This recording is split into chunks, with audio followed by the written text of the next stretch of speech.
Welcome to the Babies in Business Podcast. Join your hosts, Rachel and Avram Gonzales, real-life parents and business partners. Each week on Babies in Business, Rachel and Avram create a space for entrepreneurial parents to find their own way.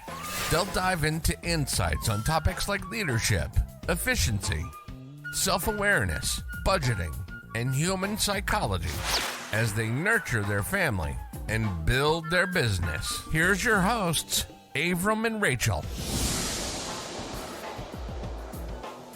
Welcome back to the Babies in Business Podcast. This is your host, Avram Gonzales, joined by Rachel Gonzales. Hello. It's been a while since we co-hosted a podcast, had some guests on lately. We're really excited about today's topic because I think everybody can relate to having the worst client ever. And it doesn't matter whether you're serving other businesses or serving customers. We've all had experiences of those cringe-worthy people that we just don't want to deal with. You see their phone number pop up or an email come in from them and you just want to crawl in a hole and die. And that's what this episode is about. What you can look forward to today are some takeaways if you've got clients in or customers in your roster right now that you just don't know how to get rid of them or find the courage to get rid of them and they're annoying the crap out of you. We're going to give you some insight on how to do that. We're also going to be sharing with you through our own stories, ways that you might learn to pick up some of the red flags and avoid some of these situations like we've had. Yeah, for sure.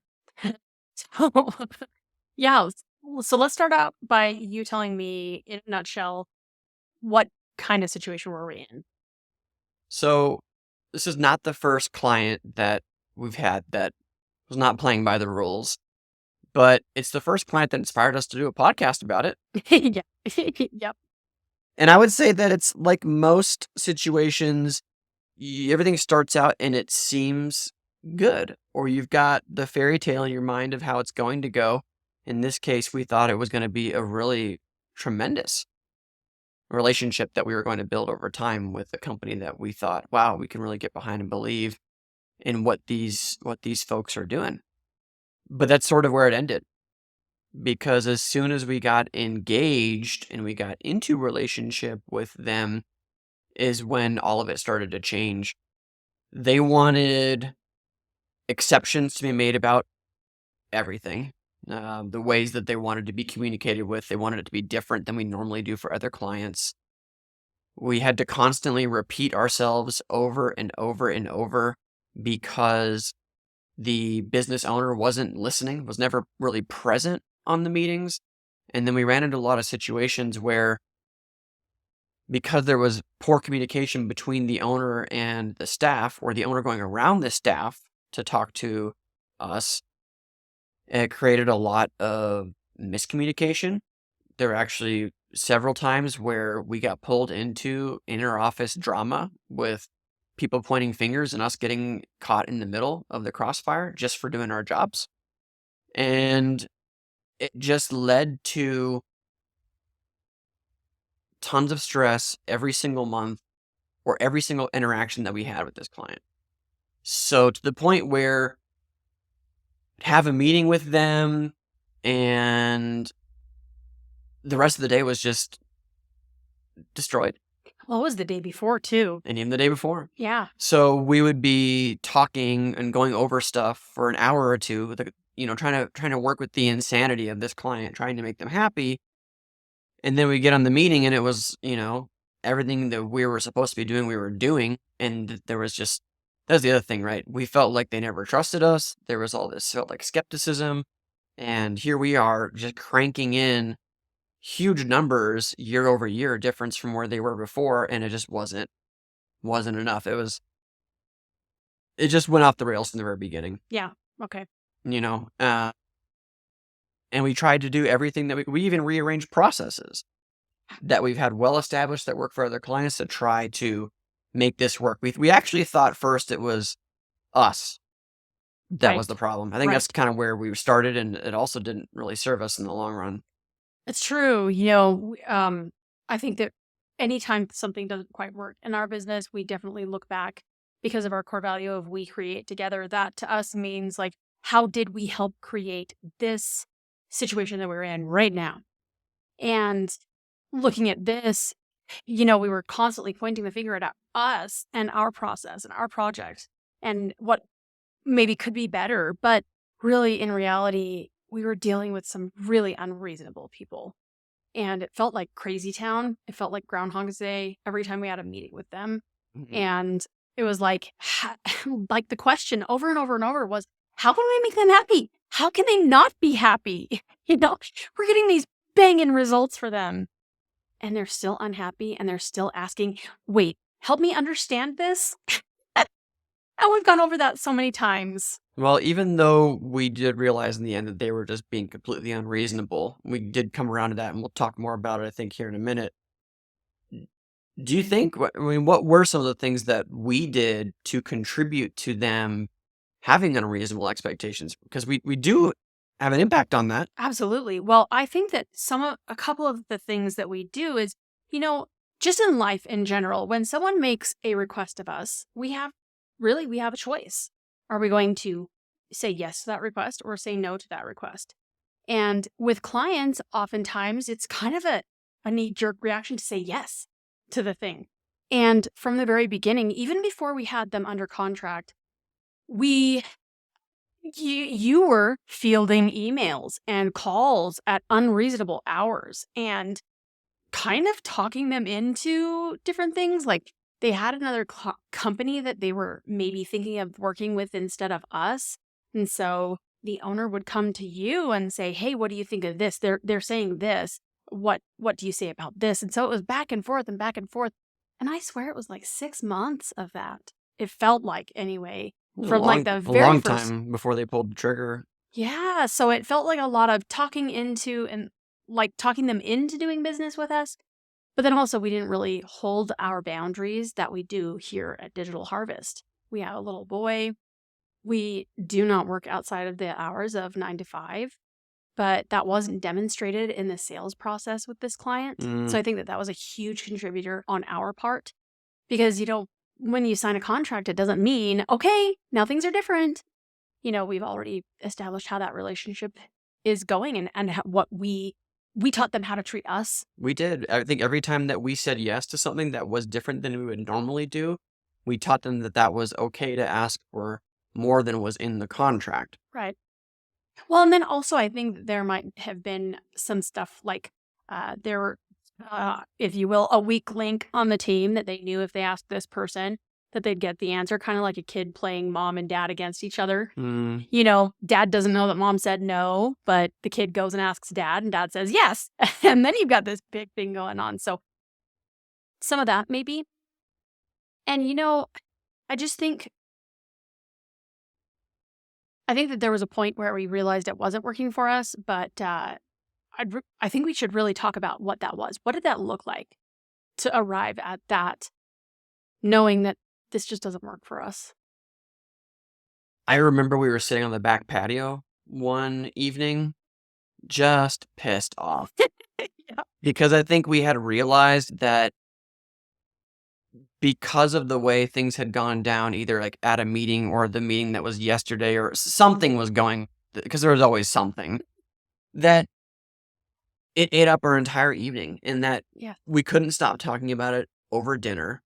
Right. We went and put the baby down Right. and then we were talking about it again and it Right. consumed our entire evening, and it had done that for 2 or almost 3 days in a row. And we realized this is the pattern every single month of this client around when we meet with them. Well, and then you, with your love of numbers, you went off and you started rattling off numbers like, what does this mean that we emotionally contributed to this client over the life of this client being with us? And I remember the number was ghastly. I was astounded. It was something like we're spending 6 to 9 hours every month just talking about this client. It has nothing to do with actually serving them. It was everything about trying to make them happy. Yeah.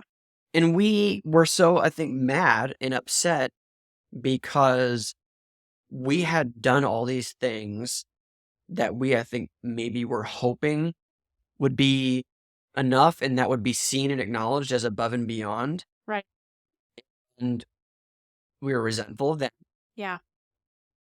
We made all these compromises to our business hours Right. early on that then we almost couldn't take back. Right. Exactly. Well, and then the client would hit us up and feel really urgent, and it was pleasant.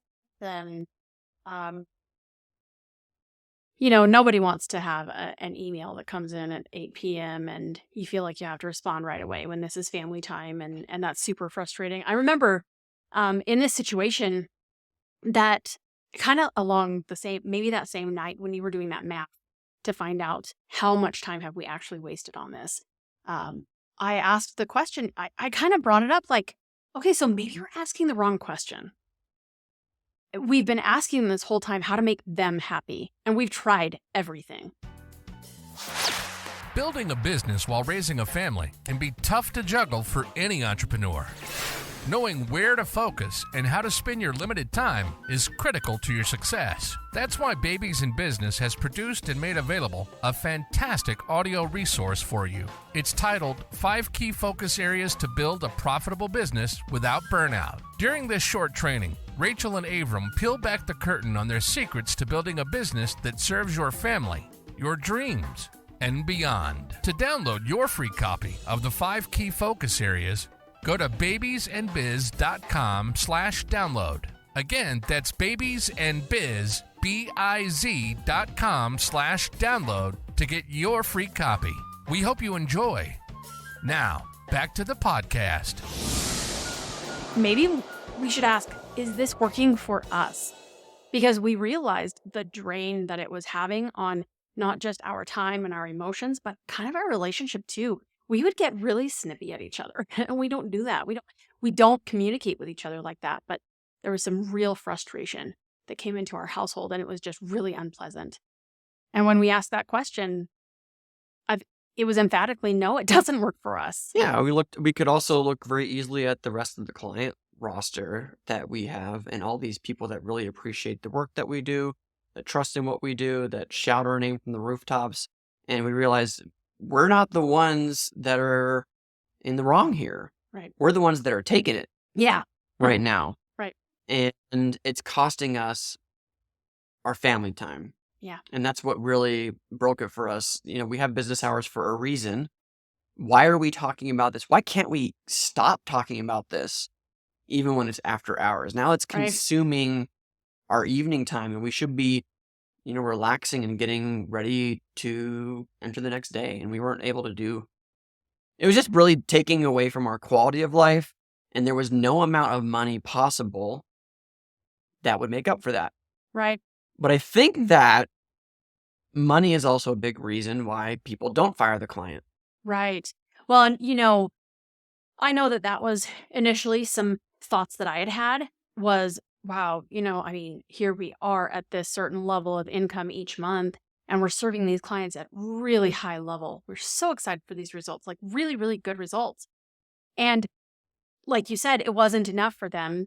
And then, so I went and I did my own math, and I figured out where we would be with our expenses and everything else. And I came to you and said, Abram, we can fire this client and not feel it. And some really, really, really awesome things happened when we took that step into the dark, not knowing where our foot would land in essence. And I'd love to hear what happened. Do you remember what happened after that? Kind of. I just remember the feelings of relief and not having to deal with it anymore. Yeah. That peace that it brought back to me was pretty powerful because I got back a lot of my mental capacities. I didn't realize we're getting soaked up by this client. My emotional tank was being drained, and it immediately felt more full and more me again. Yeah, I agree. That's exactly what happened. And I remember also that people started flooding in. This is true. There were calls. People called us. I think it was the day after we fired them that somebody called wanting us to represent their business. And then it was one after another, and we were able to make up that income that month and every single month after, and we never actually felt it. And I was just, I look back and I ask the question, how did we not do this sooner? We could have been here so much quicker and without less with less pain, without all of the trouble, and just, I don't know, I think maybe we walked away from this more committed to recognizing up front, maybe seeing red flags and not allowing it to get to this point of actually drawing up a contract and doing business with people like this. So I think we really found what our deal breakers are. Yeah, and I just remembered what happened Yeah. specifically. Yeah. So it was within 24 hours of firing this client that we got a referral, a good one. We're still working this referral for the largest company in its industry in the state of New Mexico. Yep. Oh, yes. Yeah.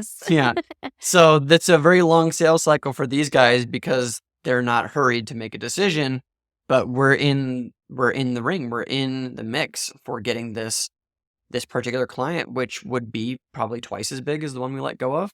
Right. And so it reminds me of this sort of universal law. It's the law of the vacuum. And you can see this applied in the physical. When you clear out a closet or you clear out your garage or whatever, that space will stay empty for a minute unless, if you don't have intention, that space will fill up with a bunch of junk that you don't want in there. Sure. But if you do have intention, what will come back into that space is something totally different. So you see that physically when people do like a spring cleaning, they clean everything out and then all this new stuff comes into their life. Yeah. Well, the same thing I think is true in business, and we found to be true with this case. We fired the client and then new and better opportunities came in right away. And I think it's kind of an exercise in faith to know that will always happen.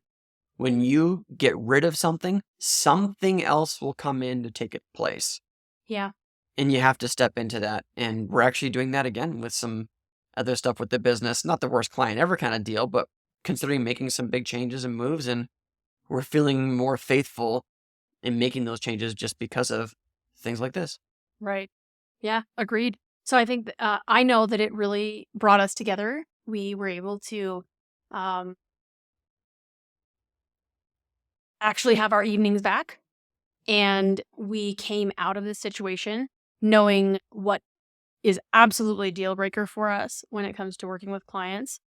And that's really helped give clarity when we're pursuing a business. And we actually can see things in those conversations that we're having at the very beginning. And we don't actually get into situations like this again. And we've really committed to that we don't actually want to do that. I have an idea. Yeah. You want to do some quick takeaways? If we had to summarize all this into some one-liners, we can maybe go back and forth. Sure. So you want me to go first? Yep. I'm the one bringing up the idea, right? So number one, clarity in what works for you and what doesn't work for you makes all these decisions much easier. Yes.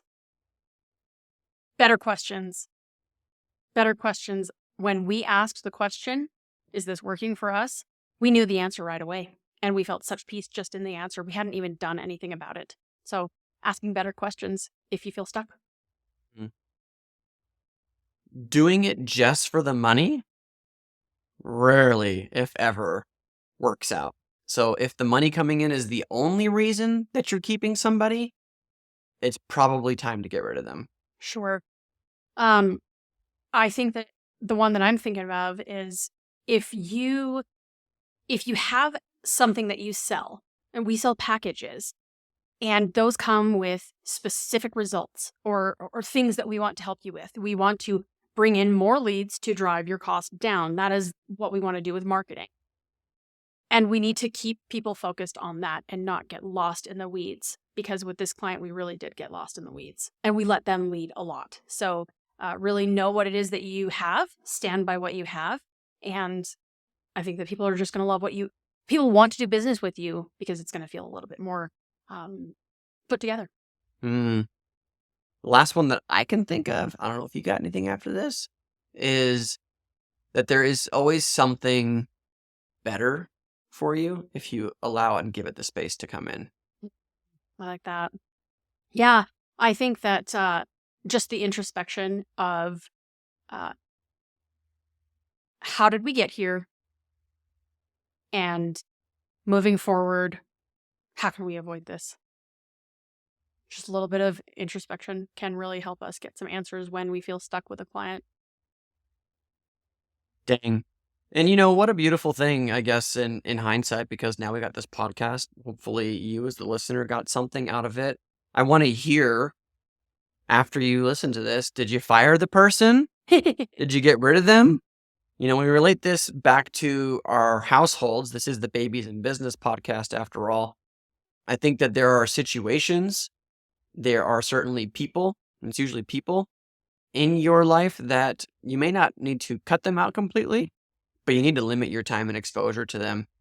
Because really, when you're an entrepreneurial parent looking to find your own way, you're building a business while raising a family, you just don't have the space to keep the bad actors around, because the bad actors are keeping up and taking space for the people that really want to be there, root for you and support you. And just creating noise Mhm. that you have to filter through. Yeah. So we appreciate you for listening in. We'd love to hear about it. Catch us on social media at Babies and Biz Pod. If you got something out of this episode, please let us know. Share this with a friend or a colleague that you have heard recently complaining about a terrible client, a terrible customer. They probably need to hear this. And make sure to hit that subscribe button. We're looking right now to build up those ratings on podcasts, on Apple Podcasts. So if you could do us a huge favor, rate us and leave us a review on there. Your reviews are going to help us attract more entrepreneurial parents that are looking to find their own way. And what a better place than to see your sparkling review about this podcast and what it's done for you. That's all that we ask. Thanks so much for listening. Bye for now. Thanks for tuning in to this week's episode of the Babies in Business Podcast. Who do you know that would benefit from hearing this episode? Share it with them and post about it on social media. You can find the show notes for this episode, free downloads, and connect with the rest of the community at babiesandbiz.com. We'll see you next time.